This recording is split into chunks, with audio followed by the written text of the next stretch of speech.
Welcome back. Today we're going to be talking about transmutation.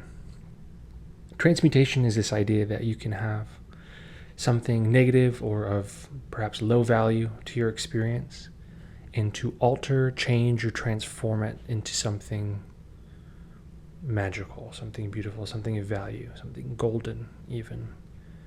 And what comes to mind is the idea of the Philosopher's Stone by, purportedly created by Nicholas Flamel. I can't remember his wife's name right now. Portia Petunia, a P name I want to say. And that they've were able to transmute lead into gold, and that they also found in their journeys, their alchemies, the way to live forever.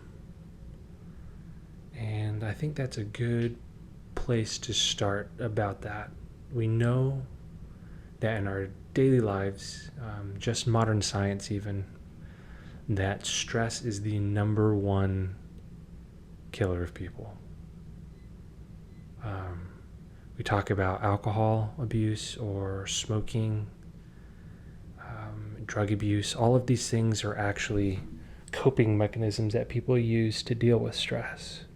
So after those ones, the second ones are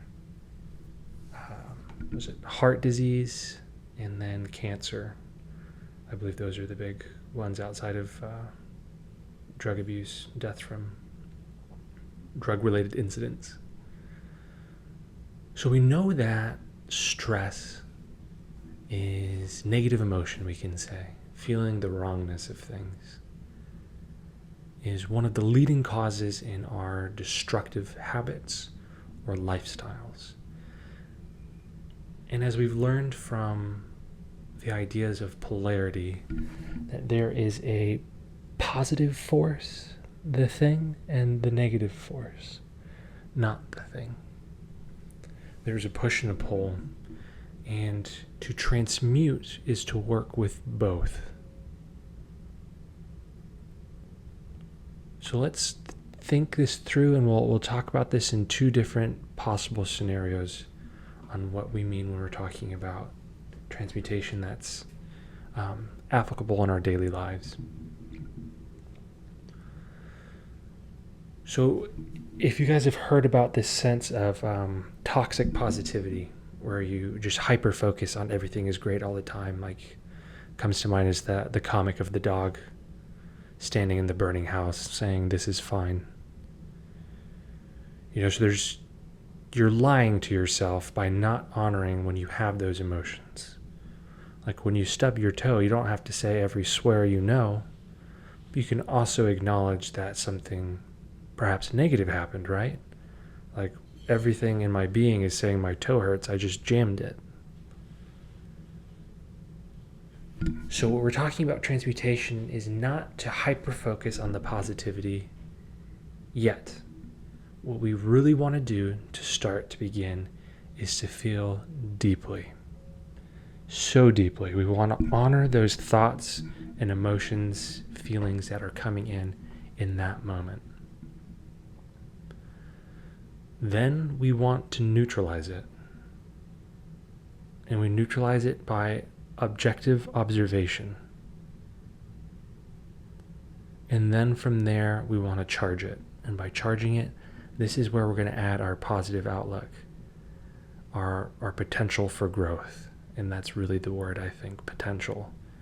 And this is about harnessing potential. So let's talk about in a scenario where we have physical pain. So I gave the example of stubbing your toe. It could be a hurt shoulder, an ankle, you just got in a car accident. If we hyper-focus on the negative as our future aspect, that will come true. I dislocated my shoulder will always be hurt. You will find ways and areas to make sure that reality is constantly true. So by transmutation, we feel it in the moment. So boom, the accident happens, whatever that thing is, that event. And then you feel it. You feel it so deeply. All over. You don't deny it. You honor that feeling. Your body is talking to you. Your emotions are speaking to you. They want to be seen. They love when they get to bask in that golden ray of sunlight. But they also tell you when something is up. So we feel that so strongly. And then from here, we go into our neutral phase. We're going to neutralize this. And we do that by an objective fact. So when we're feeling that initial feeling of the trauma, the accident, whatever it is that occurred, we have a lot of thoughts going through our head. Some of them, I'm hideous, I'm disfigured, I'll never get better, I'll never heal. Words like that. It's even hard to say because I just don't believe it, you know. So those things are hard to say, but we feel that in the moment. We kind of wallow. And then neutralizing it is by saying an objective truth that is one way or the other. And that could be the body heals. Healing happens. Right? Like we know healing happens. So we focus on that neutral point. We can even say an accident happened. We don't have to charge it one way or the other. You can just state what has happened. And if you can think like Zen or even perhaps Spock, right? So this is our point of detachment, where we get to just state the fact. This happened. Okay. Now what? And the negative, or that initial thing, and now the neutral, these both allow for us to charge this however we want. Some of the worst possible things that have ever happened to people have been the groundwork for their success. If you think of like Stevie Wonder or Ray Charles, never listening to what other people, the limitations placed upon them. But I can't imagine losing my eyesight now. Most people can't. Right? And then to be so successful and to share so much creativity with the world, despite perceived limitations, is a form of transmutation. All right, so now we charge it, our scenario, our situation. We have the event. We've neutralized it by stating an objective fact. It happened. It's there. It is healing. And then we bring in the future that we want to see. And then we charge that future. I hurt my shoulder. Ooh, ow. I honor that feeling. It's painful. I acknowledge it. I neutralize it. My shoulder was injured. There's an injury. There was an injury. Any of those words. I'm healing. And then we think about the future that we want to have happen in that area. It could be something like throwing baseball to your kids, or if you're an athlete, setting up the ball in volleyball for a spike. Any number of actions that you take in your life that you can envision with that shoulder, that ankle, that knee, whatever thing happened. And then we envision it getting better, not just to where it was before, because I don't want to be setting mamby-pamby like I was before I hurt myself. I want to be even better. I want to think of that future. And that is when we charge ourselves. We give charge, an energy charge is what I'm talking about. That positive vibe, that I will heal better than before. I will bring something to the game I love that nobody has seen before, and that is only capable from the amount of rest I'm going to get. Oh my goodness, so much rest. My body will rejuvenate. Other parts of my body will heal as well because of the rest I'm going to get. And that is the basis when we're talking about physical things. So we're talking about more emotional traumas, we can say, or ones that aren't as apparently physical.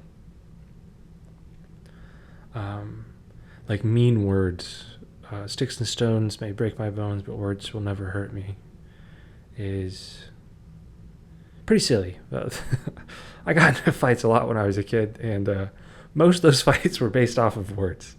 So all those sticks and stones are largely thrown or hit because of words that were exchanged. So we're going to do the same thing.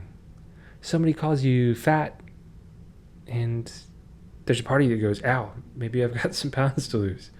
And that's it. It's like, okay, I don't have to go into this negative self-talk and bring about the fulfillment of fatness or anything like that. I can acknowledge the words were said, and this is neutralizing it. All right, there is room for growth within me, we can say. And that perhaps is a pretty great standard neutral phrase when you're coming across any negative healing that you would, trauma, anything that you perceive as a hurt that you want to heal or transmute, is there is room for growth. And that's what a lot of those signals are telling us. If I stub my toe for the 10th time, my body, my psyche, my emotion is all trying to tell me that there's a better way of walking. Right? Like there's no reason I should be constantly stubbing my toe or like walking into doors. Some people, I had a friend who'd always catch doorknobs. Right? So the lesson there, the room for growth, is the awareness of the environment, perhaps. Better coordination. Whatever the thing is, the lesson that you want to learn from that, your takeaway is the positive charge. It's what you do next. And then we live in that future like it's now. And that's how we bring about change. That's how we turn lead into gold. I think that's all I have today for this topic. I'll have some more for it in the future. But I cannot emphasize enough how important this is as a daily habit. Even for not hurts that you feel, but even hurts that you're sending out. If you feel justified in thinking poorly of someone, this is a great way to transmute that as well.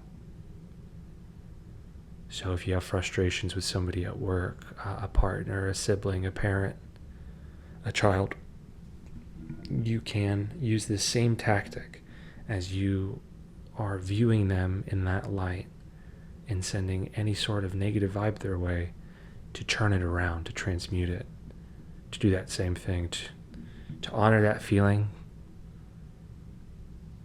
to say that whatever it is you're feeling, neutralize it, and then envision a future and talk about that future, giving it charge.